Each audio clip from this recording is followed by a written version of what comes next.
नमस्कार मैत्रिणींनो, हर्षवी चॅनल मध्ये तुमचं सगळ्यांचं स्वागत आहे। आज आपण 9 ते 12 महिन्याचे जे लहान बाळ असतात त्यांना रोज रोज काय खाऊ घालायचं ह्याची खूप मोठी आपल्याला प्रश्न पडतो आणि त्यामुळे आज मी तुम्हाला झटपट बनणारी व्हेजिटेबल खिचडी बनवून दाखवणार आहे। व्हेजिटेबल टाकल्यामुळे बाळांच्या पोटामध्ये भाज्या पण जातात आणि त्याला चव पण चांगली येते आणि म्हणून मी तुम्हाला ही खिचडी करून दाखवणार आहे।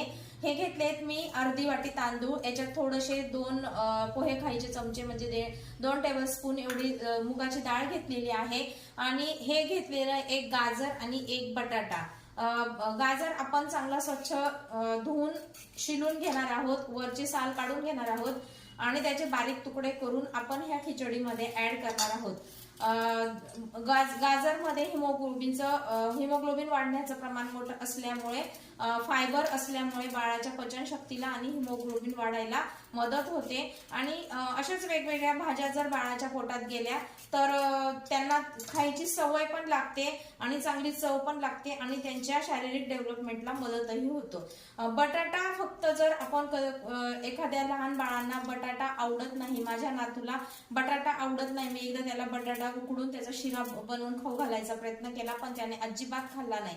पण त्याच्या पोटात बटाटा तर जायलाच पाहिजे। बटाट्यामध्ये पण भरपूर प्रोटीन विटॅमिन असल्यामुळे ते त्यांच्या पोटात बटाटा जाणं खूप गरजेचं आहे। सगळ्यात महत्त्वाचं म्हणजे बटाटा वजन नियंत्रित ठेवण्याचा काम मोठं करतं। जर वजन वाढलेलं असेल तर कमी करण्याचं पण काम बटाटा करतो आणि जर बाळ अशक्त असेल तर ते वजन त्याला वाढवायला सुद्धा प्रयत्न म्हणजे त्याच्याने उपयोग होतो आणि म्हणून आपण हा बटाटा बाळांच्या जेवणामध्ये जरूर समावेश करायचा। हे बघा मी असे बारीक तुकडे ह्याच्यात करून घेणार आहे बटाटा कापून आणि ते ह्या डाळ खिचडीमध्ये टाकून देणार आहे। बाळ जर 6 महिन्याच्या असेल तर त्याला एवढं हे चावता येणार नाही म्हणून आपण याच्यात पाणी जास्त घालून मिक्सी जार मधून बारीक करून घेतलं तरी पण चालेल आणि बाळ थोडं मोठं असेल तर स्मॅशरने स्मॅश करून घ्यायचं आणि चांगलं मऊ शिजवायचं म्हणजे त्यांना खायला अगदी सोपं जाईल। हे एवढं अर्ध गाजर मी घेतलेलं आहे, याच्यामध्ये बटाटा संपूर्ण घेतलेला आहे, छोटा होता म्हणून। आता मी हा गॅस पेटवून कुकर ठेवलेला आहे, याच्यामध्ये साजूक तूप घरी बनवलेले गाईचं तूप 1 चमचा टाकत आहे फोडणीला, म्हणजे तूप पण त्यांच्या पोटात जाईल आणि वजन वाढीचं जे काही त्यांना प्रॉब्लेम असेल ते पण होऊ शकेल।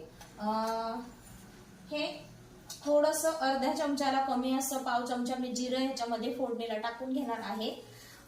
जिऱ्याची फोडणी केल्यामुळे त्याला चव पण चांगली येते आणि जिऱ्यामुळे बाळाच्या शरीराचं तापमान जे आहे ते नियंत्रित राहण्याला मदत होतं आणि जिऱ्याचे असे औषधी भरपूर गुण आहेत ते पण त्याच्यामध्ये येतील आणि बाळाला अगदी पौष्टिक अशी खिचडी आपण इथे तयार करून घेणार आहोत। जिऱ्याची फोडणी फक्त करायची आहे म्हणून मी डायरेक्ट याच्यामध्ये आता पाणी टाकणार आहे।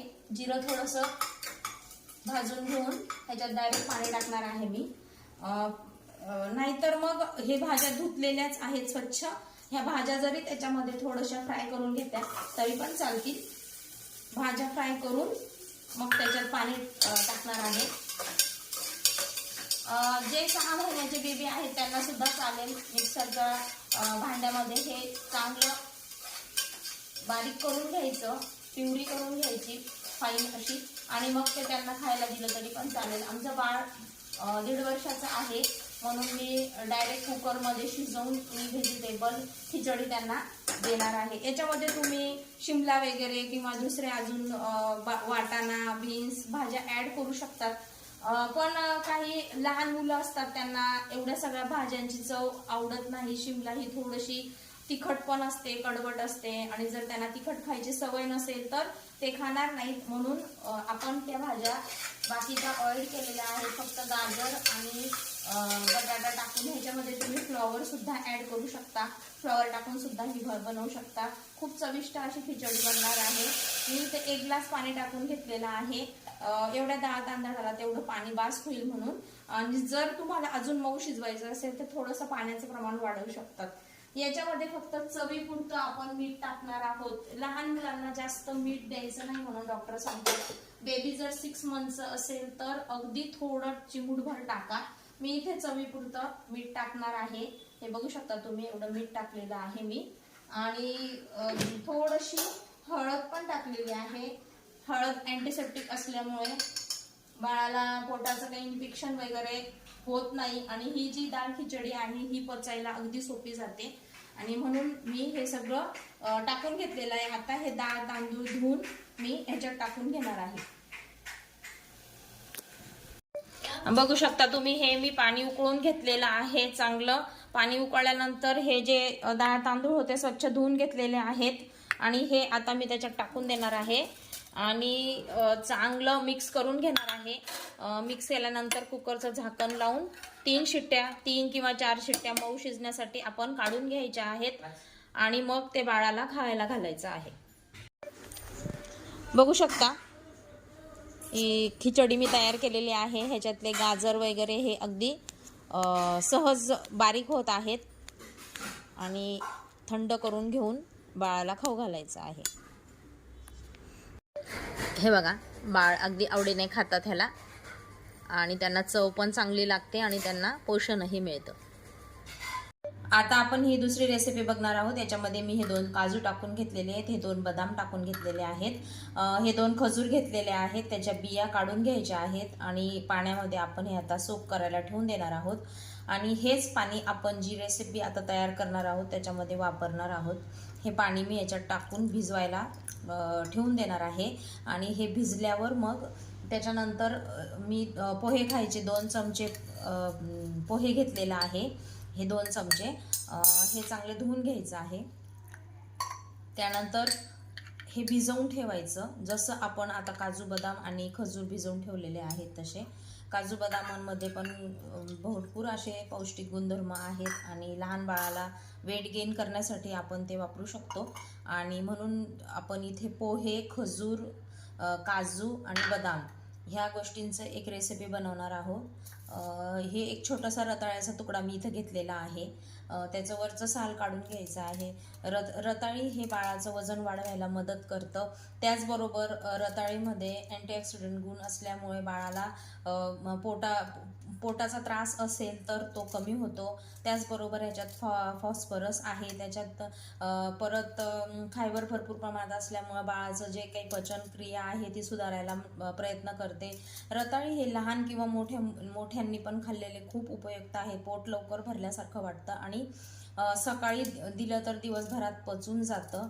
याच्या आपण आता बारीक स्लाइड्स करून घेणार आहे आणि ते मी उकडून घेणार आहे। एक पातेली घेतलेली आहे, त्याच्यात पाणी टाकून घेतलेलं आहे आणि त्याच्यात ह्या ज्या रताळीचे मी बारीक सलाद केलेले आहेत, छोटे छोटे तुकडे करून घेतलेले आहेत, बघू शकता तुम्ही हे मी याच्यात उकडून घेणार आहे, मऊ होतील एवढे आणि मग त्याचं आपण ते जी रेसिपी बनवणार आहे ती खूप पौष्टिक अशी आपल्या बाळाला ठरणार आहे। बघू शकता अशी उकडून घ्यायचं आहे।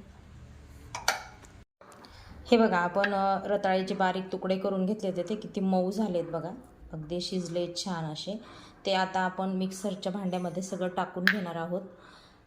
तुम्ही हे उकडून घेतले तरी पण चालतील, पण लवकर होतील म्हणून मी ते स्लाइड्स करून घेतले होते त्याचे। जे आपण भिजवलेलं काजू बदाम आणि खजूर आहे ह्याच्या पाण्यासहित आपण याच्यामध्ये वाटायला घेणार आहोत।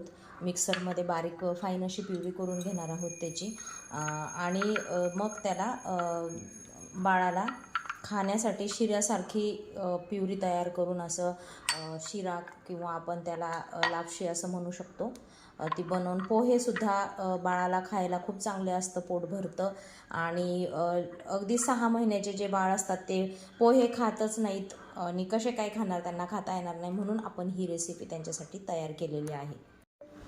हे बघा मिक्सरच्या भांड्यातनं मी हे बारीक अगदी फाईन अशी प्युरी तयार करून घेतलेली आहे की जी बाळाला अगदी सहज गिळता येईल अशी। आणि याला आपण आता तुपाची फोडणी पण देऊन घेणार आहोत, व्यवस्थित शिजवून घेणार आहोत।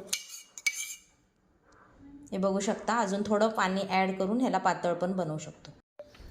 आपण जी प्युरी तयार करून घेतलेली आहे ती प्युरी आता आपण फोडणी देऊन थोडीशी शिजवून घ्यायची आहे, कारण आपण त्याच्यात कच्चं पोहे टाकलेलं आहे भिजवलेलं आणि त्यामुळे आपण ते शिजवून घेण्यासाठी मी याच्यात थोडं तूप टाकलेलं आहे फोडणीसाठी।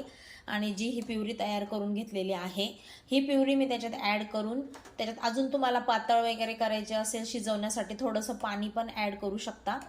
त्याच्यात टाकून थोडंसं पाणी ॲड करून शिजवून घ्यायचे आहे।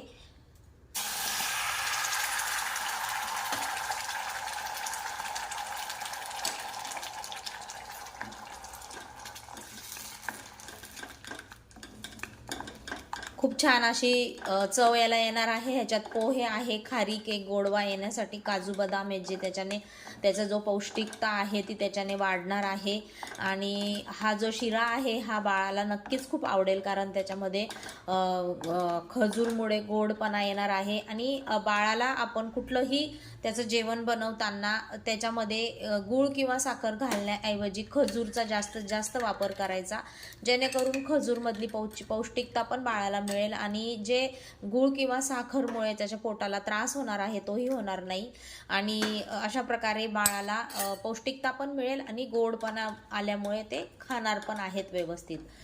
बघू शकता तुम्ही हे ते आता तयार झालेलं आहे खाण्यासाठी। थोडंसं ह्याला 2-3 मिनटं शिजवून घ्यायचं आणि ते बाळाला खायला तयार करायचं आहे।